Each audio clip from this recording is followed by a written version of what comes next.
Tengo el gusto de informarle que iniciaré un nuevo curso sobre el Evangelio según San Marcos.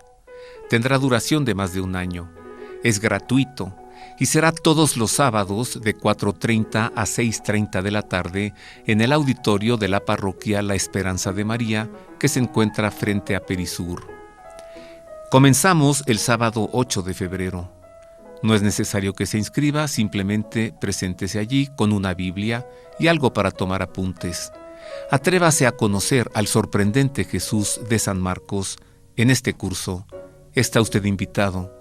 Es gratuito. Comenzamos el sábado 8 de febrero a las 4:30 de la tarde. Allí le veo, en la parroquia La Esperanza de María, frente a Perisur.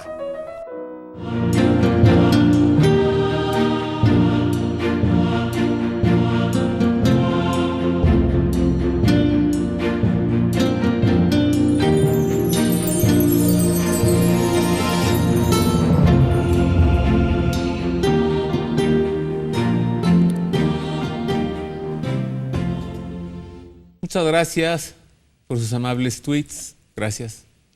Durante el programa podemos compartir información y durante la semana también tenemos para usted una cuenta de Twitter. Muchas gracias.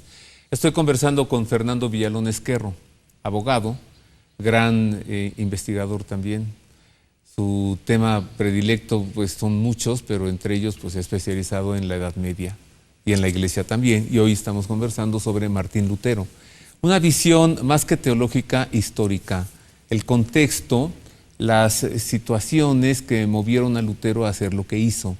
Mucho más allá de la teología o de la espiritualidad, estamos revisando cómo a este hombre lo movieron otro tipo de hilos, que no Dios, sino el poder. El poder. Los principados en Alemania. Así es. La oposición al emperador y la oposición al papa. Claro, claro.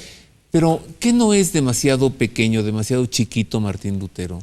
Lo era, pero con el apoyo y el dinero de los de aristócratas y de banqueros y los príncipes alemanes, ¿cómo no iba a serlo?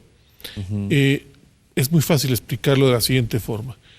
No voy con el emperador, me quedo yo como príncipe alemán con los bienes del emperador, no doy el impuesto, no voy a la guerra, me quedo con los bienes del emperador, no voy con el papa, me quedo con los bienes del papa, me quedo con el diezmo, nombro obispos y además mi palabra, además de ser la palabra civil, es palabra sagrada. Me uno las dos. Soy protestante. O sea, en ese entorno está Martín Lutero y entonces él es la pieza clave para todos estos principados alemanes. Y las oligarquías, porque las oligarquías también están al lado de los príncipes para prestarles el dinero. Entonces, esas 95 tesis, que unas pueden ser, 40 pueden ser verdades a medias y cosas positivas, las otras no. El que todo el mundo podemos interpretar la Biblia, no es que no la podamos interpretar, es que nos hace falta conocimientos y escatología. Voy a poner el ejemplo. Está Jesucristo y entonces le dice, mujer, ahí tienes a tu hijo, hijo, ahí tienes a tu madre. En una interpretación es, la Virgen no es virgen y Jesús tiene más hermanos. Si tú no sabes que no se tenía el concepto de primo, hermano, abuelo, bisabuelo, tatarabuelo, bisnieto, ni en Roma, ni en el pueblo hebreo antiguo, que eran las gens romanas, o sea, de ahí viene genética, generación, era la familia romana, ya te equivocaste. Ya no por hablar de escatología. Te refieres también al texto, afuera están tu madre, tus hermanos y tus hermanas y preguntan por ti. Así es. Si tú no sabes que en aquella Palestina de 2000 años atrás no existe la palabra primo ni sobrino, sino solamente hermanos, pues entonces concluyes esto. Te vas a equivocar. Sus traducciones de las Sagradas Escrituras, Fernando, ¿qué tan buenas son? Bueno, tú lo decías, este gran archimandrita que fue... el doctor Pablo de Ballester. Pablo de Ballester, pues lo sabes, lo que él decía. Sí. Palabras suyas, él así lo decía frecuentemente en sus conferencias de don Pablo de Ballester, archimandrita de la Iglesia Ortodoxa Griega en México. Decía, esta traducción de Martín Lutero es malísima. Creo que hasta llegó a decir, es como Salvat, ¿no? ¿Sí? Como tipo la enciclopedia Salvat. Sí. Y él sí hablaba griego y un griego fino además. Entonces sabe traducir del griego directamente, y cuando ve las traducciones de Lutero dice son traducciones muy Mira, cuando nos malas. Cuando nos metemos más en en decir, él dice que el hombre no tiene voluntad y que estamos montados en un venado que nos puede llevar a la montaña o al río. Esa es realmente la teología. Hay un silogismo lógico en eso. A mí se me hace muy de niño. Entonces, estos príncipes, que muchos de ellos no saben leer, van con Carlos V y le piden: oye, escúchalo, no le vayas a hacer algo, a pesar de que te digan el obispo de Colonia que es herético. Carlos V había estudiado con Erasmo de Rotterdam y les había dedicado a él y a Enrique VIII un libro que se llama Los Príncipes Católicos, que habla de la misericordia, de cómo tenía que comportarse. Él trató de hacer esto, tenía 19 años, acababa de ser nombrado a los 16 rey de España y emperador a los 19. Lo manda a llamar, se reúne no 19 días, 19 veces durante meses con él, y solamente asiste a la primera. Y los demás la mayoría son los príncipes que no tienen estudios teológicos ni saben leer. Le piden que no lo mate, que no lo encarcele ni nada. Él cumple su palabra. El príncipe Federico de Sajonia lo esconde en su castillo y ahí él escribirá las situaciones. Pero esto va más. ¿Sí? Los príncipes se van rebelando, empiezan a correr a las órdenes religiosas, toman las propiedades, roban las propiedades de la iglesia, pero si el chiste es: yo puedo interpretar las escrituras, pues yo lo interpreto a la forma hebraica, tú protestante y el otro católico, porque empiezan a perseguir. Cuando nos dice que es un paladín de la libertad, es falso, porque no solamente persigue a los católicos, sino también a los anabautistas, también a los calvinistas, y se golpea con ellos. De hecho, en la dieta de Habsburgo, cuando hay una paz entre Carlos V y ellos, porque tiene el problema Carlos V de los turcos, lo que se dice: vamos a tolerar ahorita esta situación, hagamos la paz. Pero luego, en la paz de Westfalia, cuando se termina todo esto, se pone como principio, el mismo que en Habsburgo: el príncipe elige la religión del pueblo. Al pueblo no le dan a escoger. No es una cuestión de conciencia, es una cuestión de imposición. Sí, allí no se puede hablar de libertad religiosa. No hay libertad religiosa.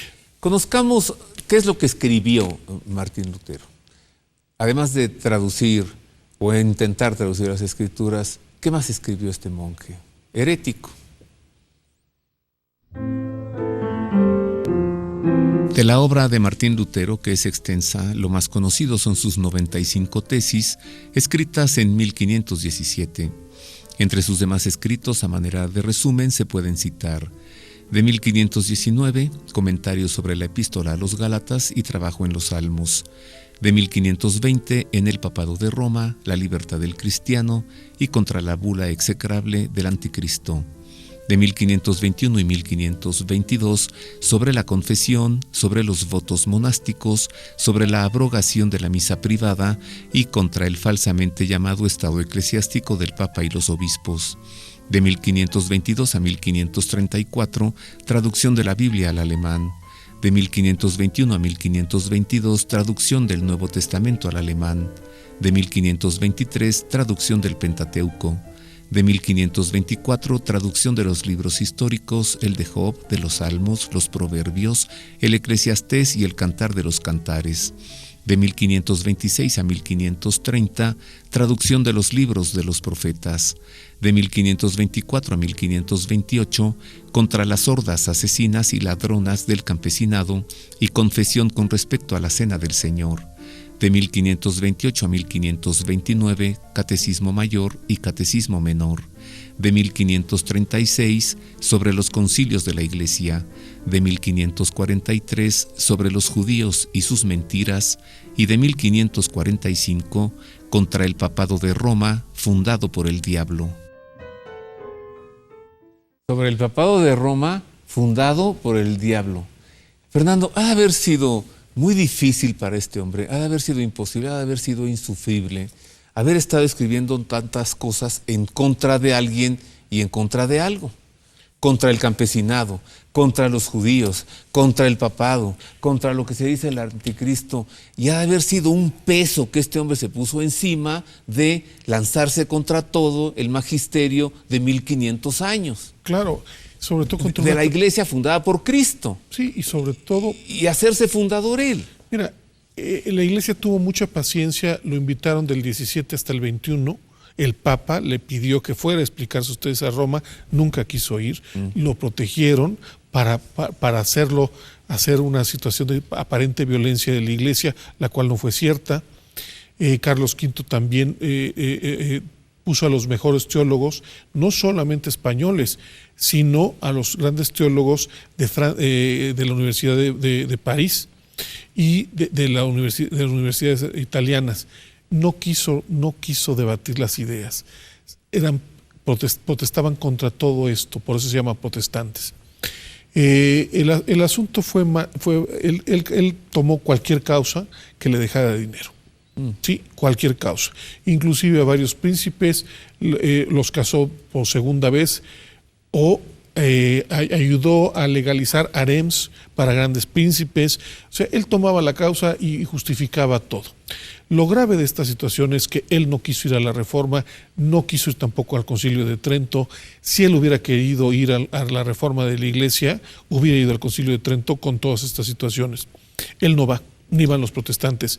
Inclusive se escoge Trento porque era una ciudad imperial en Italia, no era una ciudad del pontificado.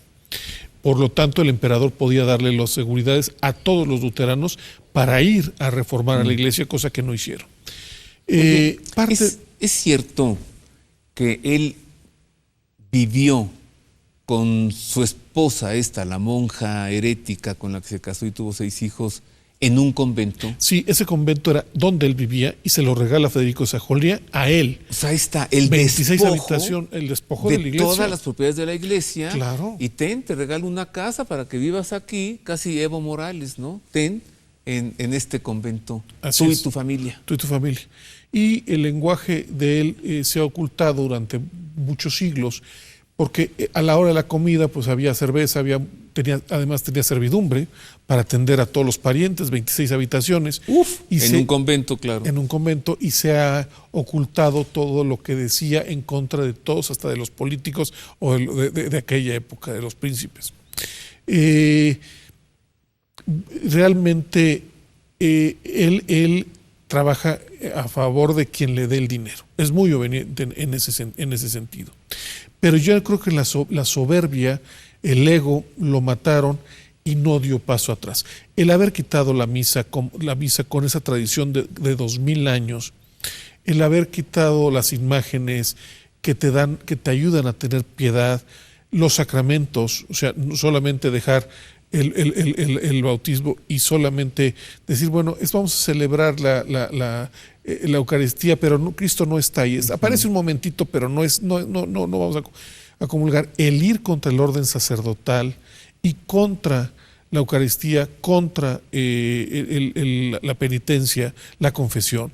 Imagínate cuántas gentes murieron sin esos auxilios. ¿A cuánta gente le quitó la gracia desde 1517? Y el otro sacramento, la unción de los enfermos. Claro. Oye, ¿y por qué él se lanza así contra la Virgen María y niega todos los dogmas marianos? Yo lo que creo es que ahí hay gente alrededor de él que le acercan documentos heréticos y él los toma. Porque vienen los documentos desde el siglo XIII, ¿sí? De Lira, que Lira estaba en la Universidad de París y interpretaba la Biblia a través de la Cábala, ¿sí? Entonces hay muchas situaciones raras de documentos heréticos de diferentes partes de Francia que le llegan a las manos en Alemania, ¿no? ¿Qué no habrá sido un hombre que fue acumulando durante su vida culpas? Evidentemente, porque se le ve lleno de rencores y de odios, claro, ¿no? Y en medio de tanto odio y de tanto rencor, debe haber también culpas y resentimientos. Mira, claro que sí. Y acusaciones propias. Acusaciones propias, porque él ve al hombre, se ve a sí mismo, con todos los problemas que él tenía. y que se ha ido endiosando en el siglo XIX para justificar una nación alemana.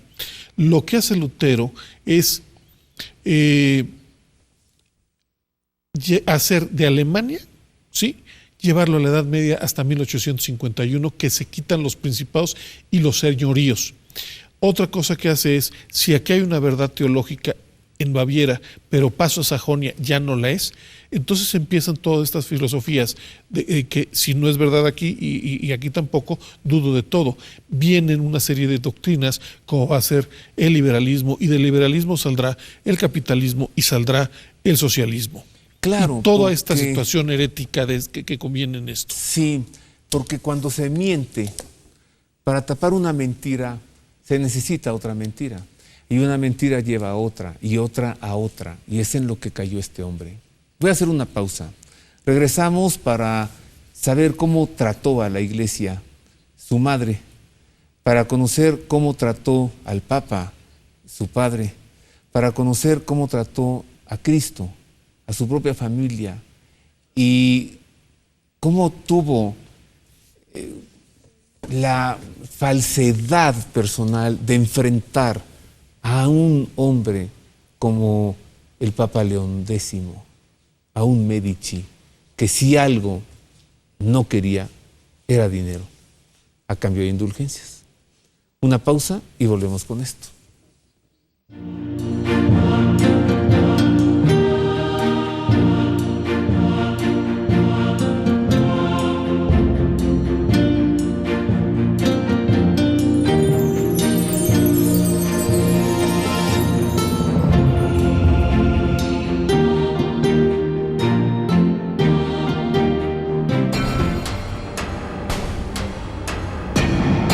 Universidad Pontificia de México.